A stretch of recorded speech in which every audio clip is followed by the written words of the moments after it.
Jack London, The Story of Keesh, Part 1. Keesh lived long ago on the rim of the Polar Sea, was head man of his village through many and prosperous years, and died full of honors with his name on the lips of men. So long ago did he live that only the old men remember his name and the tale which they got from the old men before them, and which the old men to come will tell to their children and their children's children down to the end of time. And the winter darkness, when the north gales make their long sweep across the ice pack, and the air is filled with flying white, and no man may venture forth, is the chosen time for the telling of how Kish from the poorest igloo in the village rose to power and place over them all. He was a bright boy, so the tale runs, healthy and strong, and he had seen 13 sons in their way of reckoning time.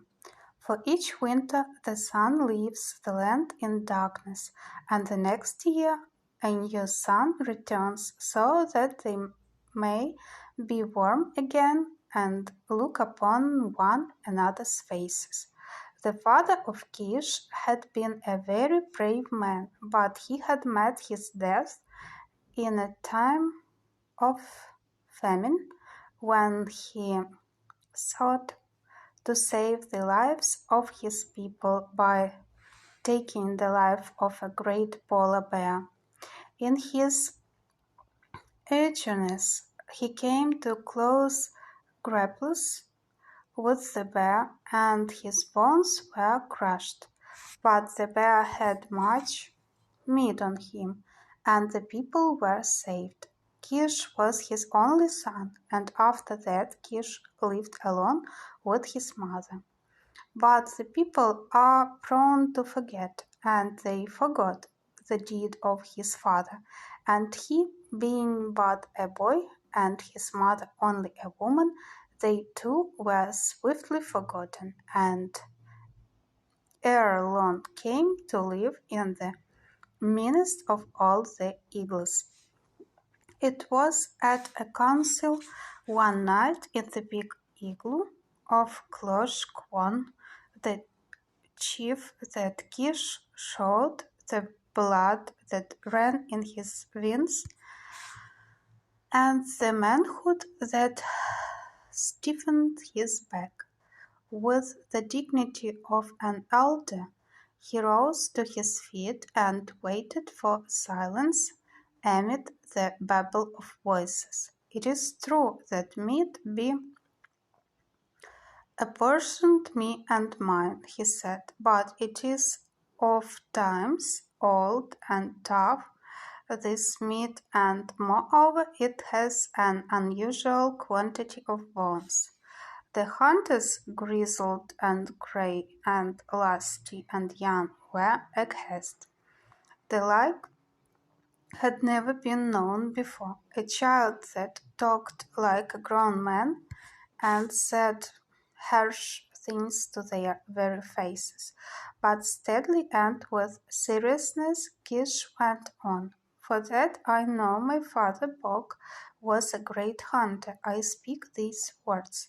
It is said that Bog brought home more meat than any of the two best hunters, that with his own hands he attended to the division of it, that with his own eyes he saw to it that the least old man and the last old man received fair share. No, no, the man cried, put the child out, send him off to bed. He is no man that he should talk to men and grey beards. He waited calmly till the uproar died down. Thou hast a wife, Gluk, he said, and for her dost thou speak, and thou too, Masuk, a mother also, and for them dost thou speak.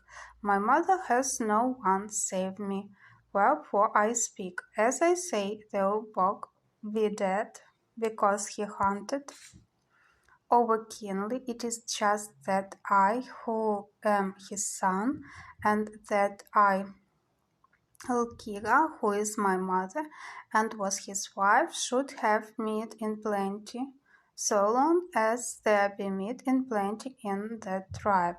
I, Kish, the son of Bog, have spoken. He set down his ears keenly, alert to the flood of protest and indignation his words had created. That a boy should speak in council, old Gluck was mumbling. Shall the babes in arms tell us men the things we shall do? Masuk demanded in a loud voice. Am I a man that I should be made a mock by every child that cries for meat? The anger boiled a white heat. They ordered him to bed, threatened that he should have no meat at all, and promised him sore beatings for his presumption. Kish's eyes began to flash, and the blood to pound darkly under his skin. In the midst of the abuse, he sprang to his feet. "Hear me, ye men!" he cried. "Never shall I speak in the council again, never again, till the men come to me and say, It is well, Kish, that thou shouldst speak. It is well, and it is our wish. Take this now, ye men, for my last word. Bog, my father, was a great hunter. I, too, his son, shall go and hunt the meat that I eat, and be it known now that the division of that which I kill shall be fair, and no widow, no weak one shall cry in the night because there is no meat, when the strong men are groaning in great pain, for that they have eaten overmuch. And in the days to come there shall be shame upon the strong men who have eaten overmuch. I, Kish, have said it.